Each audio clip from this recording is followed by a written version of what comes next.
چې کله د خپلو شیطانانو سره، شیطانانو نه مراد ملګري مشران، که هغه یهودو کې دي، بعض مفسرین وایي یهودیان، ځکه چې دوی ته به ډېر چلونه یهودیان وکړو، که هغه یهودیان دي او که هغه مشرکانو کې د دوی مشران دي، الغرض شیطانان دي د دوی ملګري، چې کله به د هغوی سره یو ځای شو وایي نه یقینا موږ ستاسو ملګري یو. ښه نو هلته هم څه کول؟ هلته خو موږ ټوکې کولې. دې فرق ته ګورئ، دا ډېر باریک فرق دی د آیت کې چې سوچ وکړي. د دوی دا ملاقات د مؤمنانو سره داسې نه دی څنګه چې د خپلو شیطانانو سره دی، او هغه د الفاظو نه پته لګي. واذا لقوا الذین آمنوا، او کله چې دوی میلاو شي، دا میلاو شي معنی سرسري میلاوېدلي، بازار کې مخې له ورلو، جومات کې مخې له ورلو، خو مخې له ورلو. بیا دي واذا خلو الی شیطان، کله چې دوی جدا شي خپلو شیطانانو سره، یعنی هغوی پسې په دې مقصد تلي دي، د هغوی سره ملاقات بل شانو، د مؤمنانو سره ملاقات بل شانو. دلته سرسري خبره وه، مخې له ورغی بازار کې، یاره موږ هم ستاسو ملګري یو، جومات کې مخې له ورلو موږ هم ستاسو ملګري یو. نه، د هغوی خوا له باقاعده ځي، هغوی ته وضاحت کوي چې ګوره موږ ستاسو ملګري یو. فرق دی ملاقاتونو کې که نه؟ فرق دی.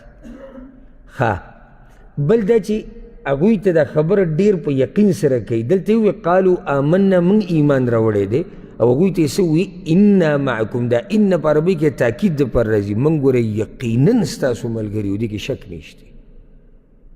ښه نو هلته هم څه کول؟ انما نحن مستهزئون، موږ څه کول هلته؟ ټوغې م کولې. تلون، رنګ بدلول، را بدلول، علما وایي بضاعة النفاق، دا د منافق سړي غټ سامان دی. رنګ څنګه بدلوي ګوره، هلته هم ناست دی خو ما ټوغې کولی، خو ظاهره کې خو نه راښکاره کوي زه ټوغې کو. بله فایده دا یاده کوي، هر زمانه کې د منافقانو یو ټولګی شتي، مشران شتي، لکه څنګه چې د دوی مشران دي، دوی ورته واپس کېږي او هغوی یې مرسته کوي. دا په هر زمانه کې شتي او په هر ځای کې شتي. الله یستهزئ بهم، اللہ ٹوغی کئی دوی پوری، ویمدهم فی طغیانهم یعمہون، او زیادتی دوی لر پسر کشی د دوی کی چی گڑ وڑ بی یا حیران بی. اللہ اکبر، سمر غیرتی ذات تے گورا. دوی ورلوی منگ ٹوغی کول مومنانو پوری، الله د مؤمنانو دپاره دومره غیرت کوي، الله وایي زه به ټوغې وکړم دوی پورې. چېرته تا په الله دومره غیرت کړی؟ د الله دپاره داسې جذبه شتي، دلیل دی په دې باندې چې الله ملګری د مؤمنانو دی. الله ولی الذین آمنوا، الله دوست د مؤمنانو دی، او د دوی نه دوست دي نه معبود. کم معبودانو ته چې پراته دي هغه باطل معبودان دي، هغه حق معبود ته هم پاتې شوی دی. نو نه دوست دی دنیا کې او نه آخرت کې. سړی دنیا کې خو دوستان شتي، نه زه هغه دوست ویم چې د هغه په لاس کې کامیابي د دنیا او د آخرت وي. الله به ټوغې کوي دوی پورې، دا د الله صفت دی. او څنګه چې الله ویلي زموږ په ایمان دی، خو د الله ټوغې ګوره داسې ټوغې نه وي څنګه چې زموږ دا ټوغې دي. مخلوق ټوغې بل شان دي. ښه نو سړی چې څنګه الله ټوغه کوي، دې ته وایي على وجه المقابله. على وجه المقابله یعنی ته داسې نشي ویلی چې الله ټوغې کوونکی دی، یاره دا د الله همیشه صفت دی. نه، الله ټوغې کوي چې څوک پورې ټوغې کوي، نو د هغه په مقابل کې ورسره الله قشان کار کوي. لکه بل ځای کې الله وایي یخادعون الله وهو خادعهم، دوی الله له دوکه ورکوي، الله دوی له دوکه ورکوي. په بل ځای کې الله وایي فیسخرون منهم سخر الله منهم، دوی مؤمنانو پورې خاندي، الله دوی پورې خاندي. نو دغه صفات دي چې علی وجه المقابله دي، یعنی د دوی د کار په بدل کې ورسره الله قشان کار کړی دی. او د الله ټوغې هغه داسې نه وي څنګه چې زموږ دي چې هغه دې کې دروغ دي او هغې کې ظلم دی او هغې کې تنګول دي. نه، لکه څنګه ټوغه دوی پورې کوي، لکه دوی دنیا کې د ایمان دعوه وکړه، ظاهره کې شمار د څه سره شو؟ مؤمنانو سره شو. آخرت کې به الله رب العزت دوی د مؤمنانو نه جدا کړي، خصوصا چې کله پل صراط باندې تیریږي او چې کله الله ته د سجدې لګولو ځای راشي د قیامت په ورځ، هلته به الله وشرمایي.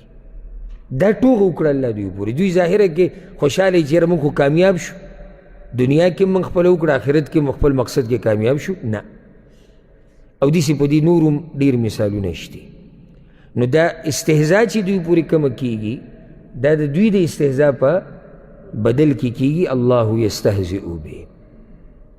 بله خبره دا یاده کړئ، د الله بله سزا دوی لره دا ده ویمدهم، او پریدي دوی، یعنی دوی له مهلت ورکوي چې دوی په دې سرکشۍ کې ښه ورننوځي، او دومره ورننوځي چې یعمهون دوی به بدحالی ګډوډ به همیشه به په شک کې د مرګه پورې.